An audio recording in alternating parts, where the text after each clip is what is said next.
All right. Hi there. Hi. So this is an exciting day. This is our first Emergent Movement Lab. This kind of progressed from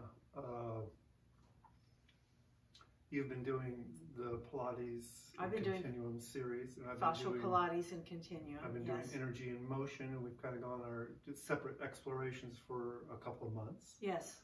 And now we're coming back to a very familiar place for us, is to get together, have discussions, explore ideas and concepts, and put them to action, make them real movement events. So today here we are in Bruce's home studio, and he's going to take me through some of what he's been working with the various size IKO balls and yeah, with this equipment. The last video I did, which you could have access to, I actually did my own little home workout, but I wanted to share that with you today. Fun in the home IKO gym. Part of this, what's current is what is emerging, and so we listened to Stephen Levin and Graham Scarr today talk about biotensegrity, movement principles, closed kinematic chains. We're getting rid of the word chains, right? The chains, we like systems. They're more like systems than because chain implies that the weakest, it's only as strong as its weakest link. Just the old language. Yeah, and so we're thinking instead of an even distribution where load is shared throughout the entire system. So it's like a wave moving. So that's how people think movement is happening now in the body, which was what this lecture was really around. That muscles don't move your bones to make you move. Well, here we are. The muscles don't make your bones. They have an inherent pressure, but they're not active until an outside force activates them. I think that was the basic principle. That was the basic principle. So one example of the outside force is called ground reaction force. That when you walk or run, your foot hitting the ground creates a force that then allows you to receive an equal and opposite force of lift through the springs of your body. And that's the important thing, springs. We're full of springs that can compress and expand. Right? Yeah. And so how do you activate that? And the base note was, if you're standing, just shift your weight to one side or the other. And this is the way I start out every day. Shifting your weight from. And I do it over here. You want to? Yeah. In the airship. Oh, yes. Absolutely, absolutely. You could, socks off. I'll take this over and just point it to you.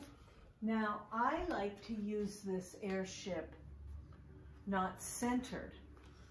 Do you want, Bruce has it hung in the center. I like to tilt it. I'm just doing the basic demo first of going from one side to the other side. Do you care that it's No, I don't care. Tilted or not? Well, the basic principle is we're shifting our weight.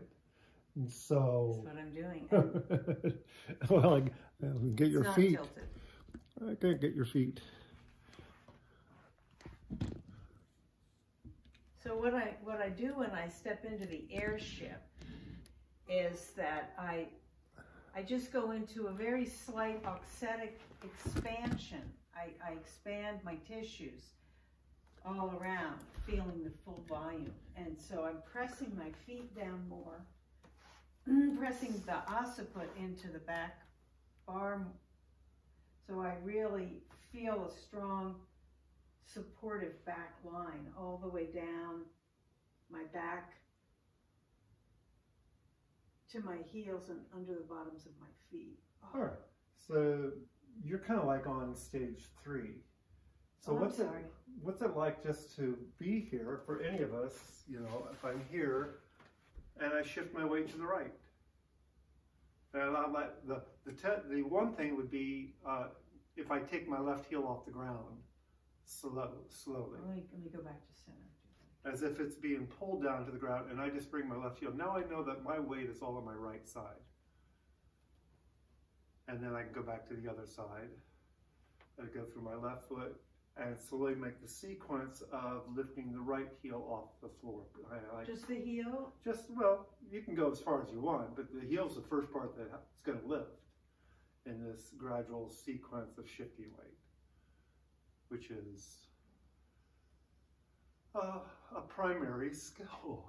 And so what that is doing now is it's beginning to increase the inside tension, the stored energy in the springs of the bone. And I believe that was 11 today. So that's so interesting because, you know, what I was doing yesterday, I was taping a class yesterday, and it's all about, it's part one of moving an energy wave up through the body. This is for the fascial Pilates people. And it starts with the feet. It starts with knowing as you're shifting your weight, if you're going from the outer border of the right foot to the inner border of the right, and then to the inner border of the left, to the outer border of the left. And so if I get too far out there, I notice I'm all the way over to the left. Well, what if I press my right big toe in more? Then that automatically centers me again. Yeah, so that's cool. And one of the things that all this discussion was about is coming from ground force moving up through the body, right? So the pressures of the energy are coming up through the body. Now, you have the airship IKO, and that's shaping you and showing you, actually, it's like a magnifying glass. We can all see, as it's shifted, all of a sudden the whole body, look how much it's just shifting because you shifted your weight, right? So there's a spiral of energies going up through these closed sequences. But the IKO, I just have to say this when I go back. Very quiet. He's eating a squirrel. As I go back, now in my old body patterns of compression, I'm collapsing my right shoulder blade and it doesn't feel good. And I'm also compressing down through my left leg. So what I can do is expand back through my right shoulder blade and I touch the IKO. And there is some kind of awareness of form that I have because I'm in this big icosahedron of my own inner form filling in. It's like, it's just a difference in scale. So there's a pressure building up inside your body.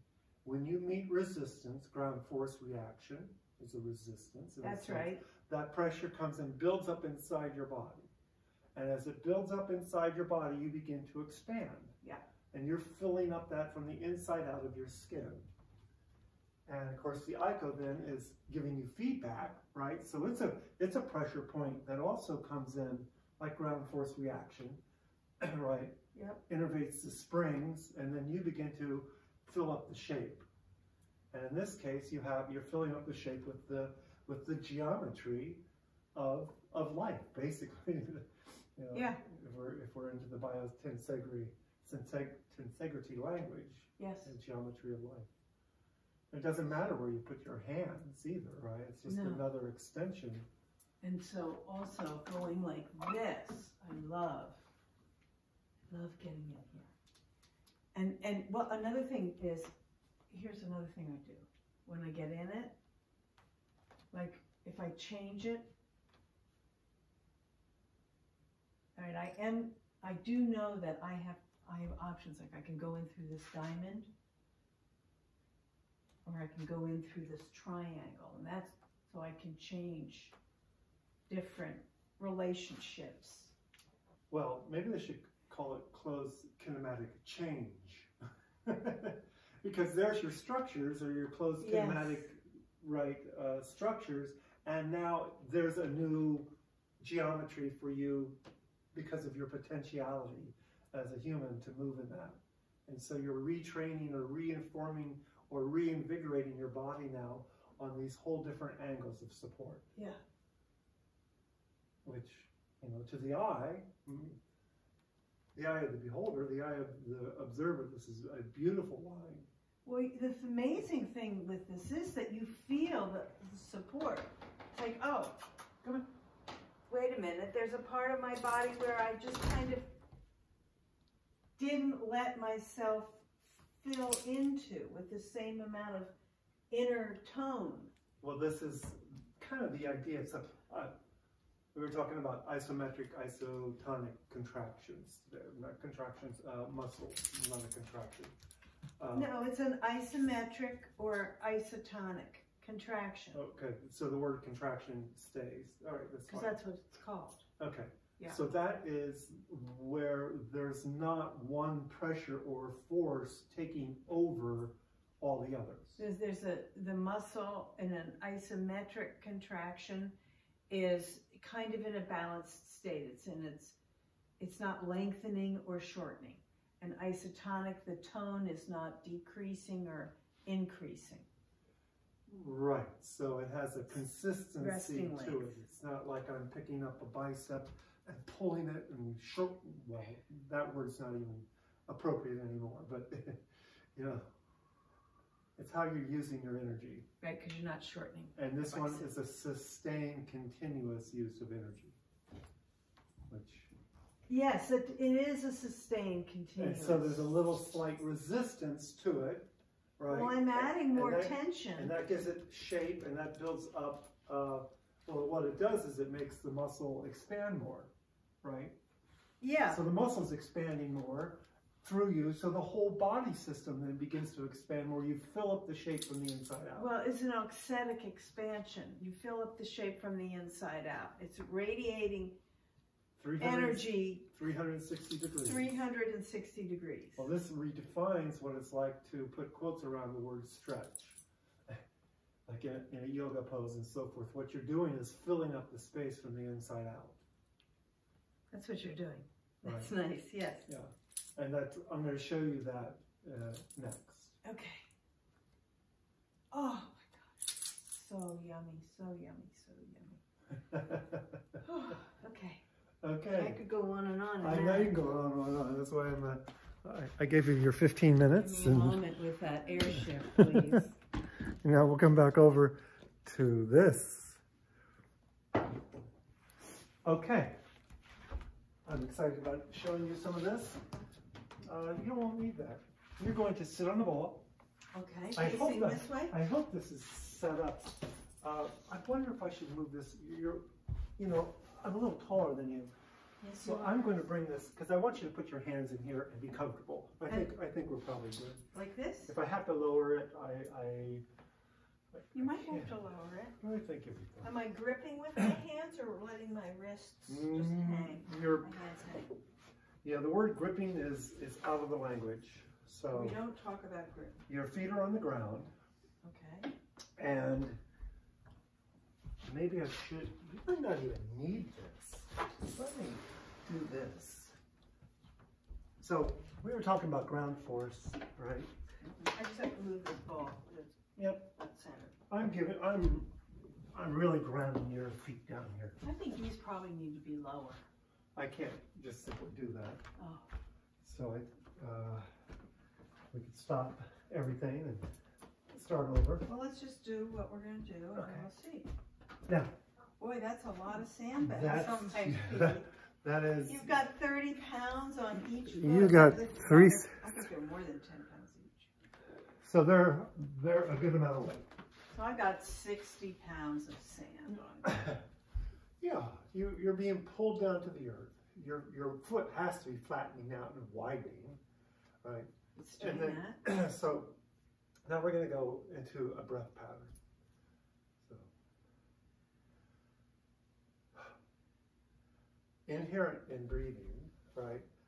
When you breathe in, the pelvic diaphragm expands and sets the tone for the rest of the breath to move up through all the diaphragms that you so wonderfully take us through in your diaphragm class, right? But that's expanding, right? Mm-hmm. So all of a sudden, you're from inside out, you're expanding, and you'll see that as that expansion, because you're on a bouncy ball, which is full of air, begins to get pushed down. So you stop bouncing. Stop bouncing. It's so hard to stop bouncing. That's you taking over at some point, because you haven't followed the purity of just first the whole breath. I'm sorry. Right? Well, I'm just differentiating for the moment so that we could, I'm going to clarify that experience for you, and then you could go balance all you want.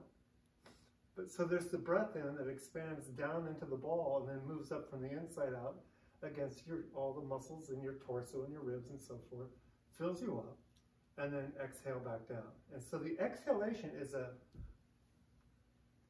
condensation. It's a coming in, the circle is coming into a point in the middle of the circle. And that builds up pressure. So as we bring in and press against, first of all, the world's expanding outward, and now you're pressing down against it, and you're building up a force into a little ball at the base of your spine. And then it radiates outward and expands and fills up your system. So you exhale.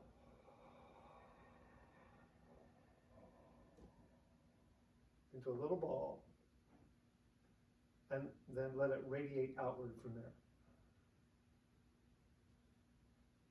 Exhale from a little ball, and that's bringing everything together. So at some point, if your body did start to come in, it did. But we're one step ahead, because if you just now, from here, now that the breath has calmed down, lift your toes off the ground, and what happens to your body? If you just try to both feet could happen. Just what happens to your body? Where does your pelvis go? What adjustments happen because of this force down here? You're lifting up, and then your whole body adjusts from the feet all the way up to the top of the head.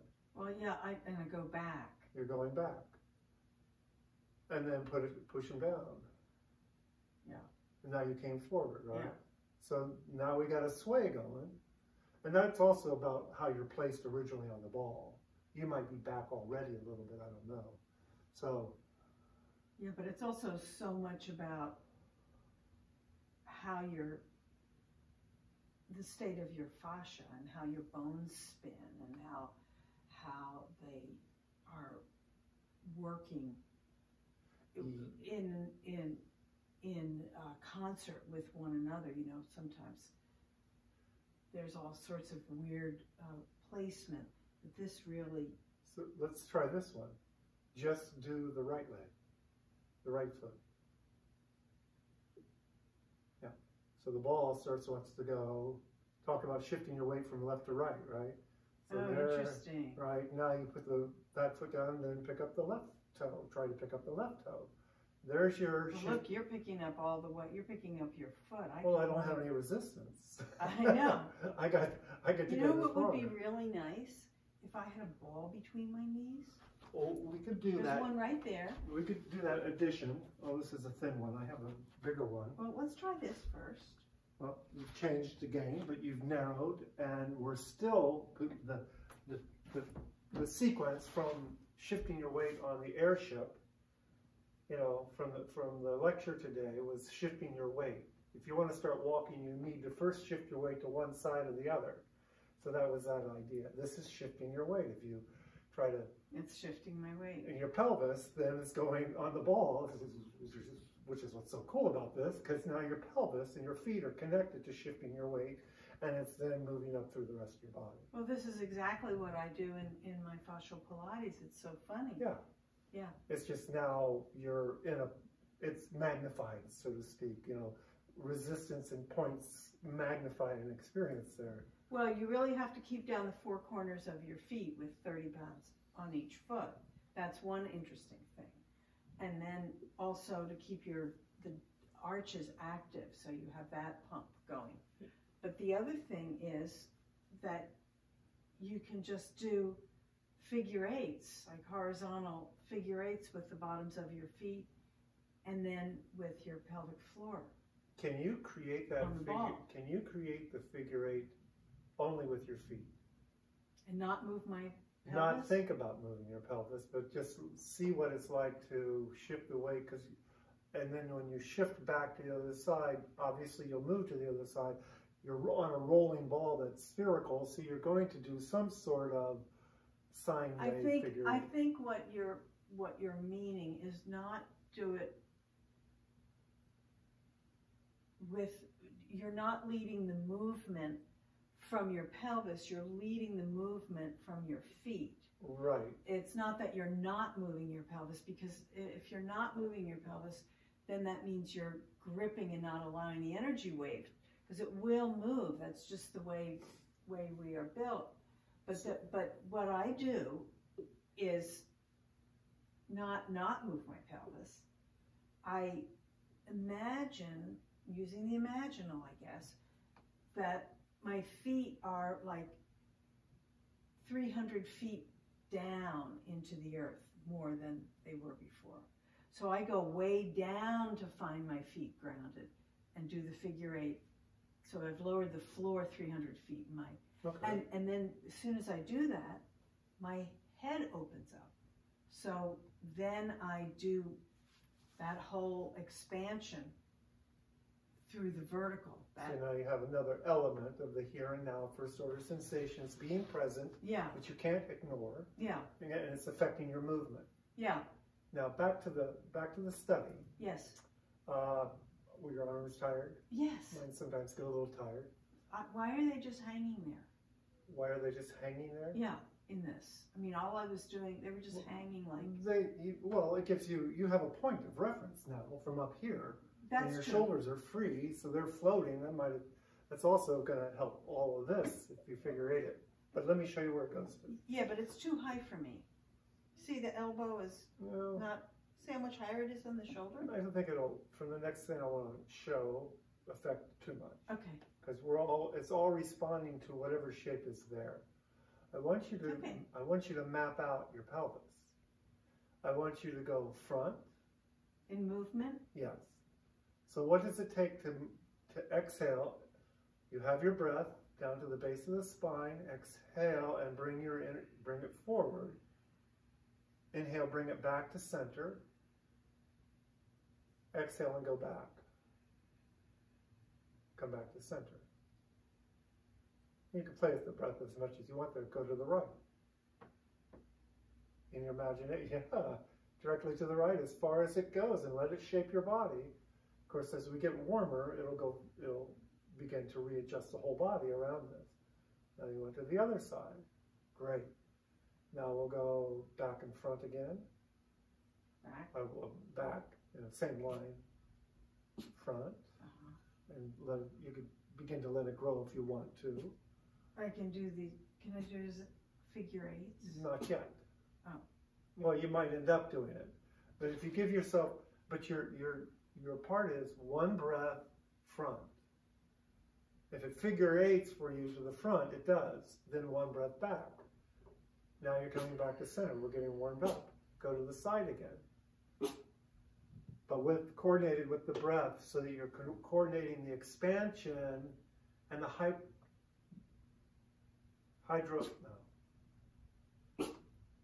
the tonic, the constant pressure in the muscles. Isotonic.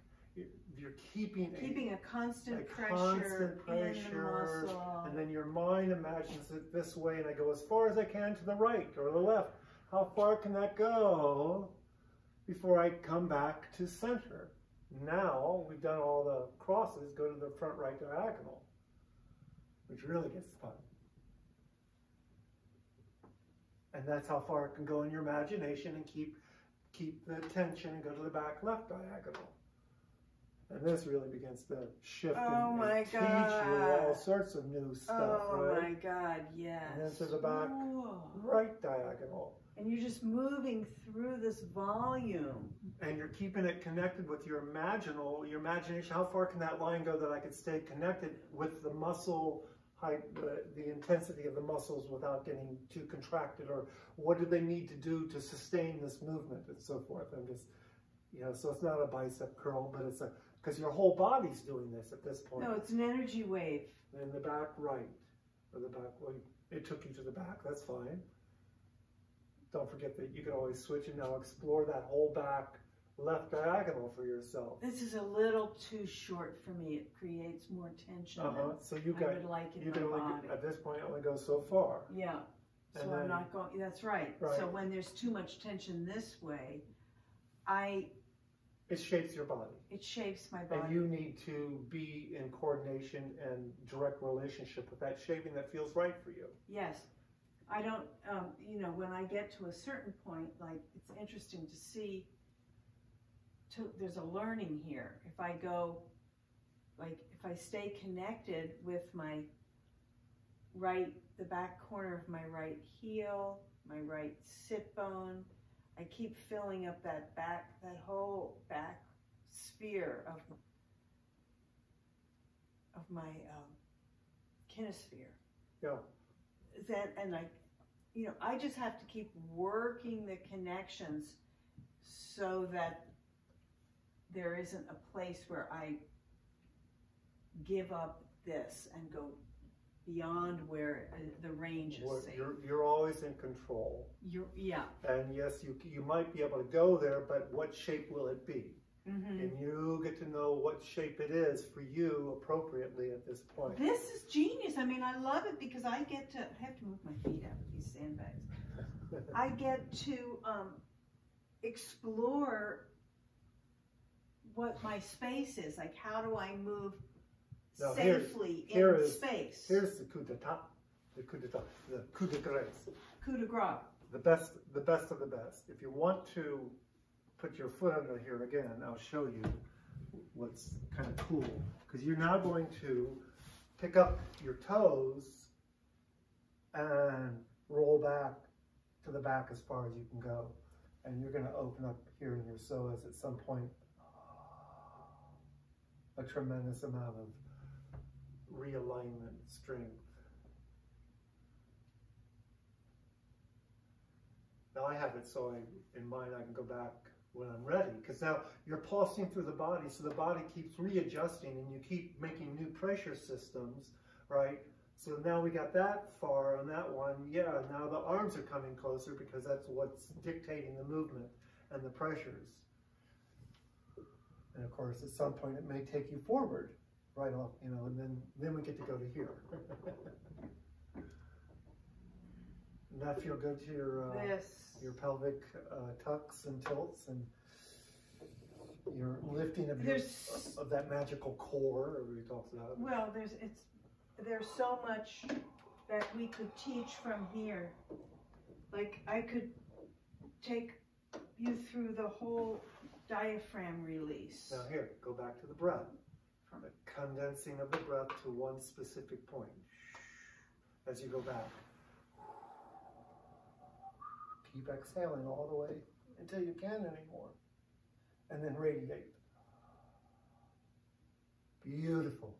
Look how much that changed now, the movement. So now you're connecting really deeply with the pelvic floor, the breath, the whole thing of auxetic expansion. You're building up inside, ready for the auxetic, and you're going to, which is a radiation. The auxetic expansion is a radiation spherically in all directions. And fill it up, fill it up, fill it up, fill it up, fill it up. Oh, and then beautiful. That's one of the keys here. So you got all the key points. Wow, that was an awesome experience for me. I mean, whew, there's such a learning that is associated with exploring your boundaries with power. Like, you know, a lot of times, one of the things about taking on your power that's scary, or acting in your power that is scary, is that you won't have support. You know, it makes you too vulnerable. And nobody has your back, and so you know, you might have to play it safe, and there's all this stuff that can kind of be embedded in our tissues Right. You know, kind of like an armoring. Yeah. And right. This is embedded in those tissues. This is safe. I felt very safe. You were in control. Sandbags. 60 pounds of sand on my feet. Right. You know, I felt held. I felt supported. That the breath focused. And you were able to build up from ground force all the way through the body. So really safe. I'm here, and everything I do can be supported by that energy rising from the earth. I'm part of that earth. And then I can fill up all the spaces. And I find a glitch, and all I have to do is radiate more. And the whole body adjusts, and I radiate more. And then now I'm this big, and I think I'm limited, and all of a sudden, wait, feet. That's it. I have more. Keep your connections. Just keep your connections. That's what it's all about. And the thing about an auxetic expansion, go to Walter Russell, this is an expanding octave wave universe. It doesn't just go 1, it goes 1, 2, 3, 4, 5, and look at all the adjustments in your body, your kinematic chains, kinematic sequences are all built upon that. There's a wave here, wave here, wave here, wave here, wave here. It's the same as with the IKO. I just showed it last week. If I expand out on the IKO, I'm going to have different geometries. 1, and I put it a little bit farther, there's another geometry that it hits. Then another geometry that it hits, because I can't go any farther now. Right. So if I go, the next geometry is this way, then the next geometry was this way. Yeah, you get to understand these shifting relationships of the geometry in space, and you're in that same geometric relationship because you're inside or working the IKO, and everything is existing fractally. It's waking up an awareness of the consciousness of how the forces shape us inside. And in this, yeah. But there's one thing I want to say before we get lost here. So there was a distinct point for me at the end where you're saying, go out, go out, go out. And I hit that place in myself, in this deep knowing of my embodiment, that if I go out any farther, that's going to be too far and I won't be safe. And that thought is connected to where I pull up in my right leg and kind of the whole torque. I'm a refugee from the whole back right quadrant of my kinesphere. I don't really find myself rooted there. Right. So I know that I get to this certain point, you're having me expand out, and it's like, that's not safe anymore. Oh, wait a minute. Yes, that's old. Here's the root. Here's the connection. Here I got the breath. And it's just like you go through those self-imposed boundaries that you don't even know are really there until you come face to face. And it's really showing you. And it's showing me exactly. Really, here's your back right quadrant. Yeah. Talk about spatial medicine. Yeah. Or special medicine. Special medicine. Spatial medicine. Spatial medicine. That I can identify now. Yeah. Because I have all these feedback places. I'm grounded. Everything's in reference to the earth moving up through, auxetically expanding out to the edge of my physical presence. I don't want to say limit, but my physical, this is me. You could stay present inside of it. Yes. And then all of a sudden it hit a place and you go, a glitch, and we become less present. And then you came back to more present. Your pelvis shifted. Suddenly, oh, my pelvis shifted. My relationship. I got my connection. Right. I Whatever didn't shifted. uproot my whole right leg. Whatever shifted along that whole wave of geometry, geometric shapings, readjusted. So now you were in a more expanded version, but feeling safe, empowered, and new breath came into your chest. Yes. And your heart center opened more. Yes. And your throat center opened more. And your eyes opened more. All the chakra pieces and all the psychological parts of that go along with that. And that's an amazing thing because organismically, pleasure builds upon pleasure. You know, we we shift one thing and that part of us is happy, and then everything else starts to shift and that part of us gets happy, and there is a kind of cascading effect of the chakras opening and the you know, the this happening and the sense of that, and so it's kind of like a pleasure wave of the sense of auxetic expansion that is inherent in all biotensabral structures, which is everything there's an impulse to blossom fully. And as Mei Wan Ho talks about in The Rainbow and the Worm, when that impulse is fulfilled in the worms she was studying, they flashed a rainbow of color. Right, that's where you were at the end. That's where I was. You had a rainbow flash. I had that flash. Before that, you're also hitting edges, but there was an obscure pleasure principle that can go on. Oh, that feels good. I'll get to there. That's it, right? that's it. I'll get to there, I'll get there. Wait a minute. Why don't you allow ground force, legs, pelvis, opening? Oh. Yeah. Oh, that was effortless. Yeah. Oh, I can fill up now more. Yeah. And we rechange what our habits of what our old habits, whether we call it pleasure or not. Sometimes we identify pain with pleasure. And this is just opening. You know what I think it is also, I don't mean to like not acknowledge that you just described that beautifully, because, but I think the other thing that happens when you get to that edge is that if you just can remember to relax your will centers. There's a how-to there, part of this. Yeah, so you know, and there's lots of ways you can do it, but you can press your feet down, press your perineum down, and lengthen up through your crown. You can think that your nose comes slightly down and your occipital bone comes up and it relaxes your whole jaw. You can think that your occipital bone floats over your sacrum.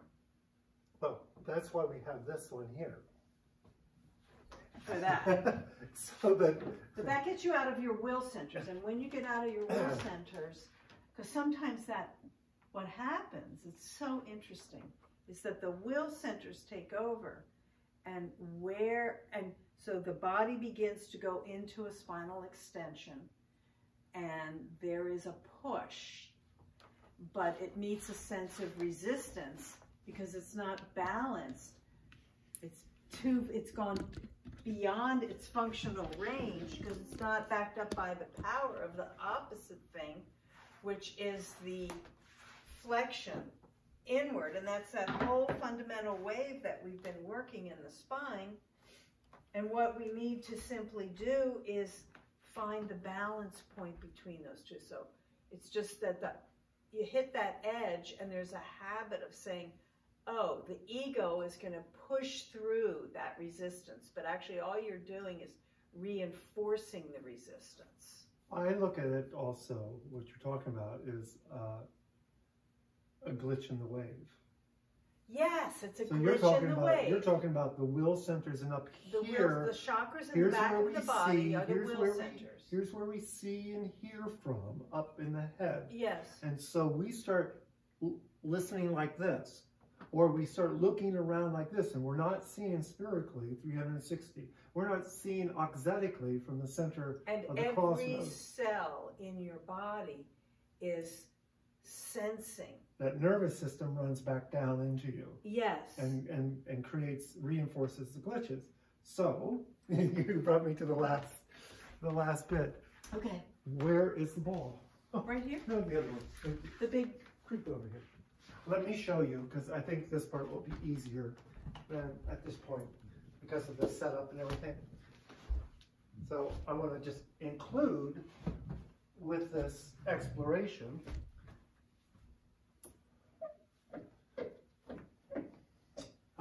I'll go for the full thing. We kind of jumped. We got you out of order. I'm sorry. It was fun. Not that. We're just rearranging it, you know, because these are all point-specific angles and so forth. My body, your body. Yeah. So there is this part here that finally I could relax this here. And I get to do the same mapping we did before if I want.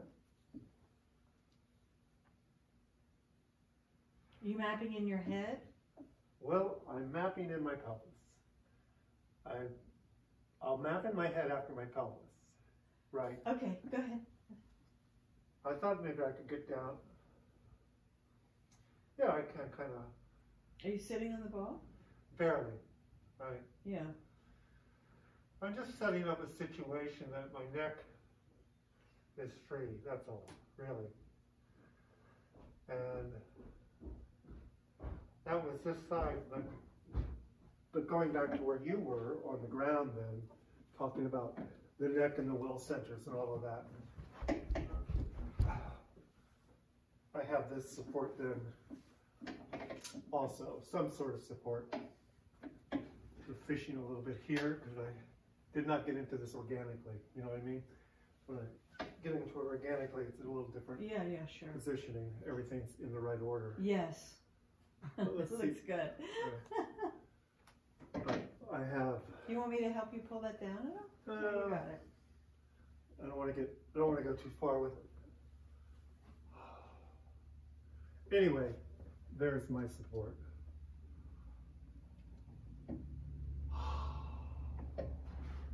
Just more mapping, more another reference, right? You were talking about the neck, and so now. Yeah. Now if I go back to my pelvis on the ball. Well, I was going to say if you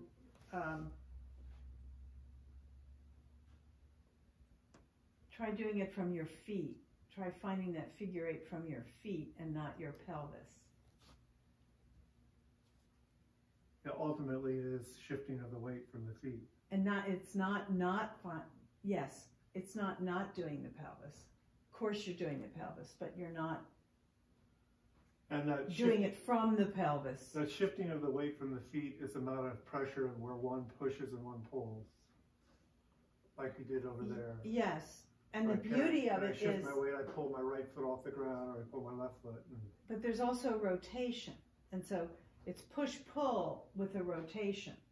And so I adore moments of rotation because that's when I get to say, oh, right there's that outside of my left heel. There's the outside of my left baby toe. There's the inside of my left heel.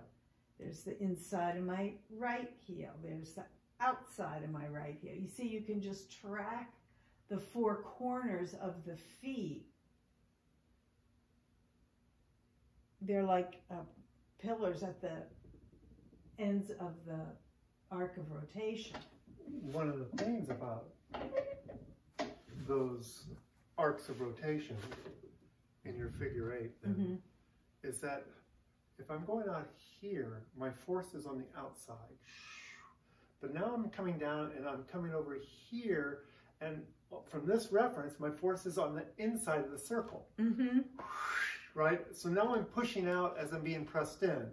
And then over here, I'm being, from the inside out, pushing out, and the outside's pushing in. This is a really cool dynamic about movement. If I figure 8 here, I'm going to do a figure 8. There we go.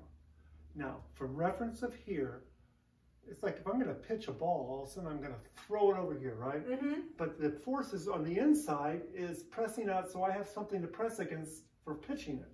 Oh, yes, yes. Boom. And now I've pitched it. Now on the inside, this is pushing back into this. So they switched their dynamic. One was pushing out, one was pressing in, one was pressing in, one was pushing out. There's your figure 8. It's not like this is one thing all the time.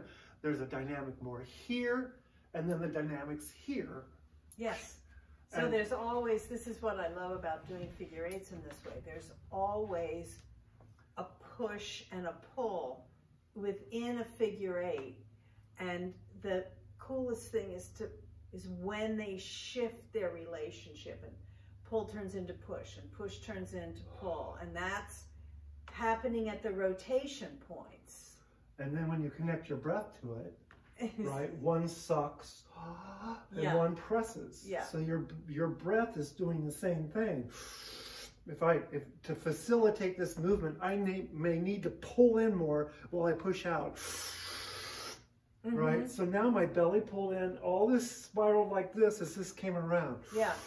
You get to be articulate with where you're going to add your push-pull. Like I get now, because I'm getting information about this whole back right quadrant, how I get to explore now how to go around that, and where I'm in the rotation now, where does pull begin and where's push? And I'm feeling push wants to come from here out, and it's always going to come from the breath. The breath is what moves the energy around. The breath is the pump. So that means that's how alive your torso wants to be. This is my whole torso coming in, and then my whole torso going out, but to go out on the front side, the other side has to come in. So you just switch the figure 8 pressures in this torso to make these movements. Yes, so you have this spiraling action that are happening from here. Yeah. That are happening from here. Yeah. It's so delicious. It is. Anyway, that was fun.